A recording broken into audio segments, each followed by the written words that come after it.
صلی علی سیدنا و مولانا محمد وعلی آل سیدنا و مولانا محمد مبارک وسلم۔ سامعین محترم، امام الانبیاء خاتم النبیین حضرت سیدنا محمد الرسول اللہ صلی اللہ علیہ وسلم اکثر و بیشتر اپنے اللہ کی بارگاہ میں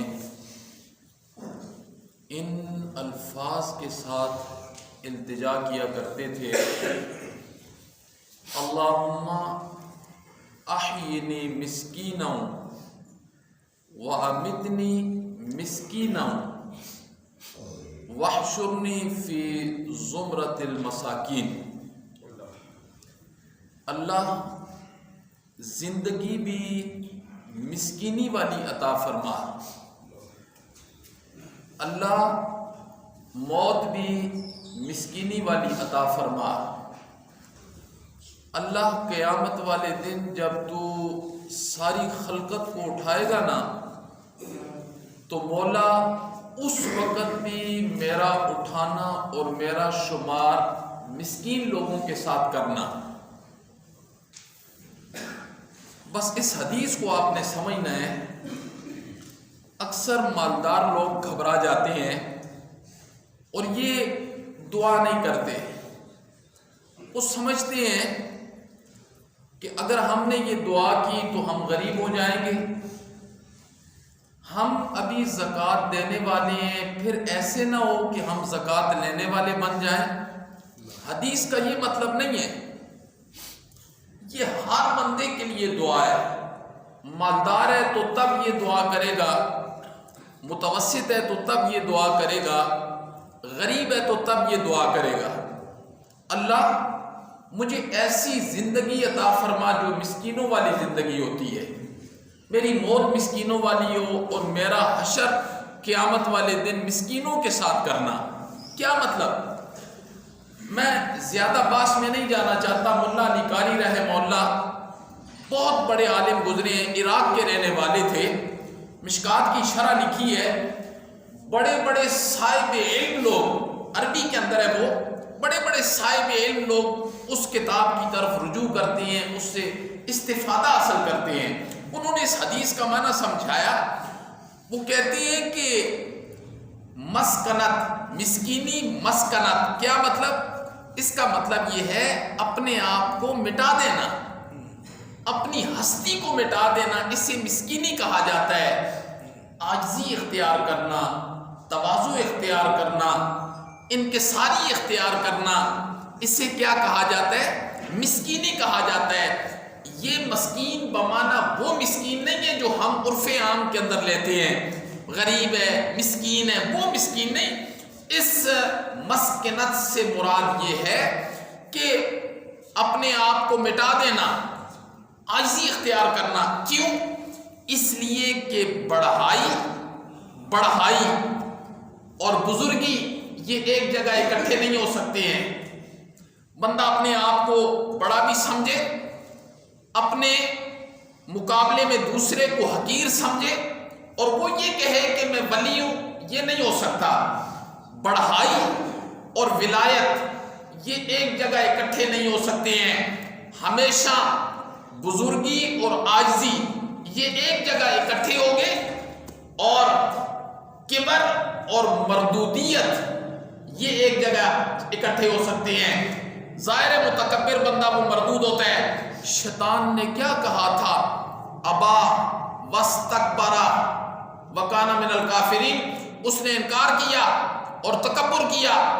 ابا واستکبر وکان من الکافرین، اللہ نے فرمایا وہ مردودوں میں سے ہو گیا، وہ کافروں میں سے ہو گیا۔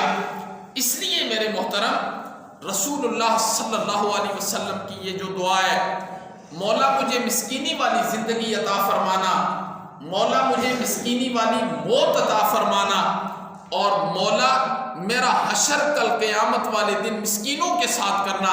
اس حدیث کا کیا مطلب ہے؟ اس حدیث کا مطلب یہ ہے کہ بندہ ایسی زندگی گزارے کہ وہ اپنے آپ کو کیا کر دے؟ مٹا کے رکھ دے۔ ظاہر بات ہے کہ میں نے جمعے والے دن تقریر کے اندر ایک واقعہ سنایا تھا کہ ایک بندہ آ رہا تھا بڑا اکڑ کر آ رہا تھا، تو آگے ایک اللہ والے جا رہے تھے، اللہ والے، اس نے کہا تجھے پتہ نہیں ہے میں کون ہوں؟ اللہ والوں نے بڑے خوبصورت انداز سے فرمایا کہ میں جانتا ہوں تو کون ہے، تو ایک گندے قطرے کی پیدائش ہے، تو ایک مردار ہے، مر گیا تو تیرے جسم سے بو آنا شروع ہو جائے گی، اور زندگی ان دونوں کے درمیان ایک گندگی اٹھا کے گزار رہا ہے، پیٹ میں گندگی، یہ تیری حقیقت ہے۔ تو انسان کو ہر وقت، انسان وہ ہوتا ہے کہ ہر وقت عاجزی، انکساری، تواضع، اپنے آپ کو مٹانا، یعنی ایسی زندگی اللہ رب العزت نے پسند کی ہے۔ تکبر والی زندگی اللہ کو ناپسند ہے۔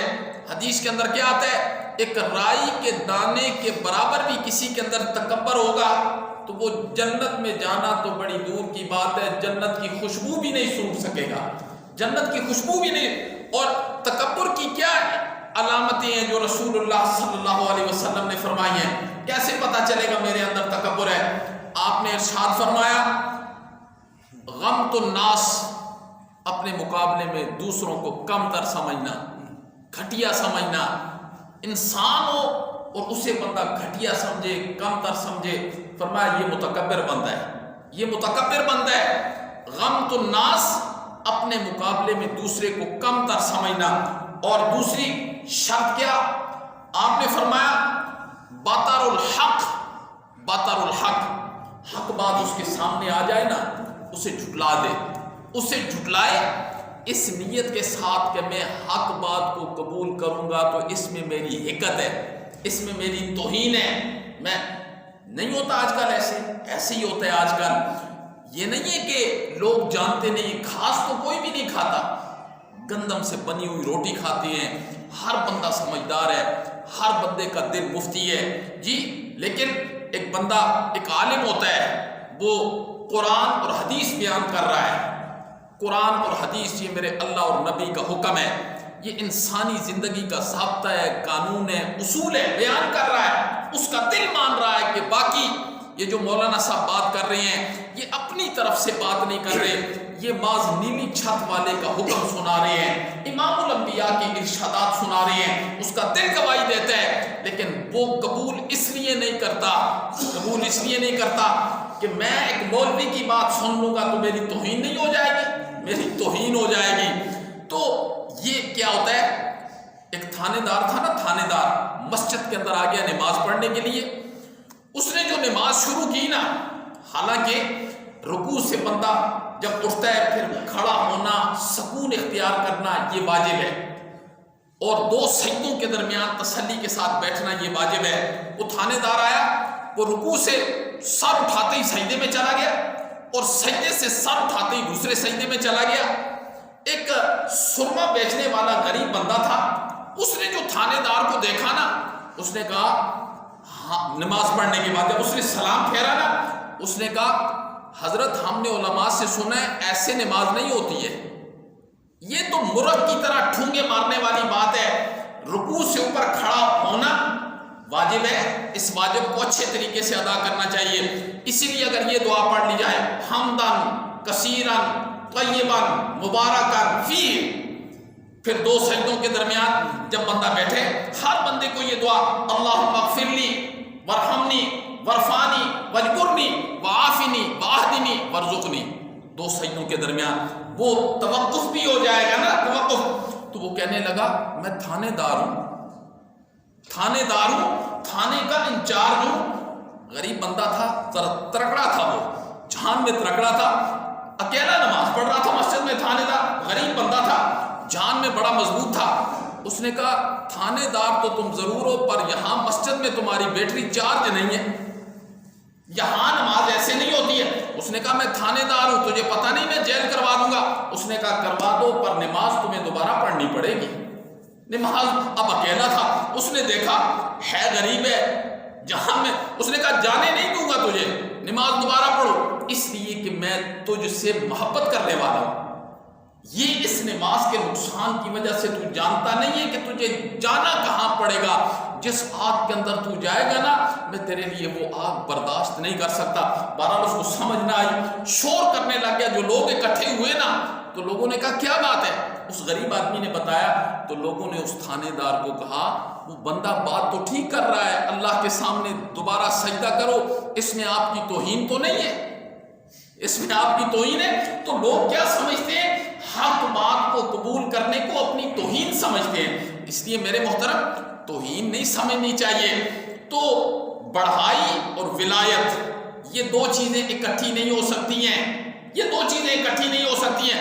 ہمیشہ ولایت اور عاجزی یہ دو چیزیں اکٹھی ہوتی ہیں. کبر اور مردودیت یہ دو چیزیں اکٹھی ہوتی ہیں. اس لیے رسول اللہ صلی اللہ علیہ وسلم نے فرمایا اللہ مسکینی والی زندگی عطا فرما. کیا یعنی میں اپنے آپ کو مٹا کے زندگی گزاروں. مولا موت بھی ایسی عطا فرما. مولا میرا حشر بھی ان لوگوں کے ساتھ کرنا جو دنیا میں اپنے آپ کو کیا کرتے تھے؟ مٹا کے چلتے تھے. یہ اللہ کا کتنا احسان ہے ہم پر. احسان نہیں ہے؟ بڑا احسان ہے اللہ کا. لکھنؤ کا ایک نواب تھا نا, لکھنؤ میں کسی دور میں ایک نواب تھا, تو نیند بھی نہیں آتی تھی, کھانا بھی نہیں کھا سکتا تھا. معدے میں ایسی تکلیف تھی جسے آج کی زبان میں السر کہتے ہیں. تو بڑی سخت اسے تکلیف تھی, بالکل بس جوں کے 2-4 گھونٹ پیتا تھا زندگی.